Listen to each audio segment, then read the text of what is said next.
All right, guys. So after watching Saban's press conference and watching some of the players' press conference, because I didn't really get the opportunity to do that after the game, I finally got a chance to do it. And some of the stuff, guys, that I was able to hear was just appalling. Some of the stuff that I heard, guys, was just absolutely just it's shocking, but at the same time, it makes a lot of sense of why we've been struggling. And Will Anderson and Nick Saban even kind of said it. Nick Saban talked about how the players, there were no sense of energy. He provided an example where normally in close, tight situations or even in road situations, where the players, I mean, they're getting themselves fired up. There's a lot of chanting. A lot of the players, they're talking and stuff like that. Like, they're getting hyped up. They're getting ready to go. They're trying to bring that intimidation factor. And there was just none of that. And Nick Saban's like, where's the chanting? Where's the energy? Like, we used to see this. What's going on here? Will Anderson, once again, because again, it's not the first time he's answered this question. He's answered this multiple occasions. Every single, it seems like the Texas game he answered it, the Arkansas game he answered it, the A&M game he answered this question, and it's almost been the same exact answer, where the players had a crap ton of anxiety. There was a crap ton of anxiety, and that's the main cause of why they started slow. Let me tell you, that's the shocking part to me, because at some point, is this going to be a frequent occurrence? Because next week we're on the road in another tough environment. And then we're on the road in another tough environment in Baton Rouge, which is even louder than Neyland. You thought Neyland was loud. Wait until you get to Baton Rouge. LSU Stadium was in consideration for being in the Guinness World Record books at one point, for having the loudest stadium. You thought Texas was loud, Will Anderson. You thought Neyland was loud, Will Anderson. Wait until you go into a night game environment in Baton Rouge with over 100,000 screaming LSU fans. A tiger coming at you right when you get out the damn away locker room, screaming at your face.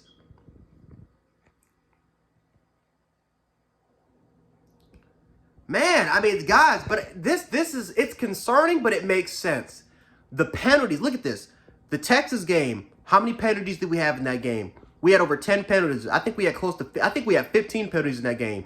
The Arkansas game, on the road, where we had our struggles. Guess what? A lot of undiscipline, a lot of uncanny turnover, a lot of uncanny penalties. We had over 12 penalties in that football game. The A&M game, we had 15 penalties. The Tennessee game, we had 17 penalties. So think about that for a second, guys. 3 out of the last 4 games that we had, where we had multiple games, excuse me, where we had over close to 14 to 15 penalties. 3 of them were on the road, and 1 of them was at home. This stuff makes sense. The anxiety, the anxiousness, the lack of energy. This team has no alpha males. I'm just gonna say it right here, guys. This team has no alpha males right now. Now again, I said it after the Tennessee postgame, and I'll say it again. I believe this team still has a shot to make it to the national title game and win it. I think this team still has an opportunity and a chance to do that. And if they want to start, you got to start at Mississippi State, and you got to continue onwards. Because let me tell you something, this is the toughest stretch of Alabama's schedule right here, guys. Mississippi State. I'm going to mess up the order here, but Mississippi State, LSU, Ole Miss. Again, I messed up the order, whatever. But this is the toughest stretch of the season right here, guys, all the way up until, including the Auburn game. And the SEC Championship game, even if you even make it there. This is the toughest stretch. Teams believe now that they can beat you. Tennessee did it. Texas almost did it. A&M almost did it. Arkansas almost did it for a pointed period. Teams now believe now that they can defeat you, that they can defeat you, that your defense is trash, that your offense is inconsistent, your coordinators are not all that, even though we all know our coordinators are not all that. But there is a sense, there's the old phrase, once there's blood in the water, it's gonna be a frenzy, man. Once there's blood in the water, man, the Sharks are gonna go crazy. And I'm talking to a couple of Tennessee fans, and there were even Tennessee fans in the live streaming that were even talking about it after when the game was over, that they just had a gut feeling that Tennessee was going to win this game. They sensed it. They sensed that something was off. I talked to one of my friends, dear friends, huge Tennessee fan. He talked about it, that he just sensed that Bama's energy was off. that there's something off with them. There's a lack of energy on the sidelines that's resulting in the penalties. And he feels like if that happens against Tennessee, they're not walking out there with a W and kneeling. And guess what happened?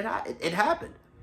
So looking at these press conferences and then going back ever since the Texas game, it all makes sense now why Alabama's not playing well. This team lacks alpha males. This team lacks alpha males. You know, it's just and it's like, where's that vocal leader? Where's that vocal leader? Where's the leadership? And here's the funny part about this, guys. We said the same thing last year, and again, Alabama made it to the national title game, but we thought that we can learn from last year's experience. That's the crazy part. A lot of these dudes, especially on the defensive side of the ball, were on those two national championship teams. 2020, Byron Young was playing, Justin Agbobi was playing, Dale was playing, Anderson was playing, Branch was playing, Moore was there, DeMarco Helms was there, Battle was there, Henry To'oTo'o was on last year's national championship team starting, Jalen Moody was on special teams the last couple years. You know what I'm saying? Like Jaheim Otis, you know, Dallas Turner, he was on the championship team. Jaheim Otis, he's a true freshman. You can understand that. Terran Arnold was more of a backup player, but still, he understood the experience. So this is, I mean, again, guys, like these guys, this is nothing new to these guys. These guys have experienced the worst of the worst. And it's crazy as all hell that a lot of these players that were on these national championship teams, they lack vocal leaders. They lack any sort of leadership. That's appalling to me. I understand that these guys are kids. Again, I'm 24 years of age. I still consider myself young too. A lot of these college guys are a lot younger than me, but my goodness, you know, it's just like, it's crazy. Like it's crazy to me, man, that a lot of these guys that are older, like these guys are 20, 21, 22 years of age, some even. And it's just the fact that we're hearing that this team was anxious, there's no energy, there's no vocal leader. That tells me that there's no leadership. This team is missing something, guys. It's missing that vocal leader. It's missing those alpha males. And we didn't just have one alpha male back when Bama was winning national titles. You had multiple dudes, right? You can even go back to 2020. Our defense wasn't all that, but guess what? You still had those guys there. You had the Fedarian Mathis of the world. You had the Christian Barmores. Patrick Surtain stepped up as being that vocal guy. And then eventually a lot of the young dudes really kind of took inspiration from that. And they kind of became, in a way, they weren't lacking. They rose up to the occasion. The offensive line, Leonard Dickerson was that man. He was that asshole on the team, but he was still a fun dude. Fun, bullish type of guy that was not putting up with anything. He was that guy that you can look up to. And it's crazy as all hell now. And that's just from 2020. We've always had those dudes. Every championship team has got to have that person. And you look at us right now, and it's just the last couple years, we've just struggled. We've struggled in that particular department, and that's concerning. Because the standard that we're so used to have always had those dudes.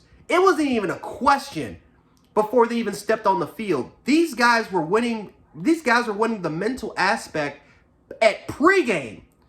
And now teams are not intimidated anymore. They're not scared of Alabama anymore. And that's concerning. Will Anderson confirmed it, and Saban kind of confirmed it. This team lacks that right now. They lack that leadership. And if these guys want to compete and win a national championship, they got to find that. There needs to be guys that can step in and be that person. Because otherwise, if we want to come out games looking anxious and having a shit ton of anxiety and we lack energy on the sidelines. I didn't see one person put up a 4 on Saturday. You notice that? Maybe I got to go back and watch the game. No one put up a 4. We always put up a 4. No one even did that. There's no energy.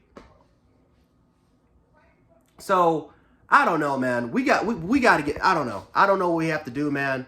But if we can't, if we're lacking at least the smallest part in that department, even though it's so small, it's so big at the same time, man. You need those leaders. And if we're lacking that, then yeah, we're going to get the offsides calls, the personal fouls, the stupid penalties, the unnecessary bullshit that happens every game. It's going to happen.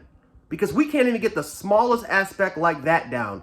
Then we have to go to coaching, and then of course play, and then we look at their on-field performances. I mean, guys, this is a team sport. This is not basketball. This is not MMA or boxing. This is a team sport, and there's a lot of things that needs to go right. Not just on the field, but off the field, in order for you to have a championship caliber football team. And so far, it's just not happening right now. And we got to get better at that, and we got to fix that extremely fast. Otherwise, there's going to be a lot of teams that are going to be knocking on the door as far as beating Bama.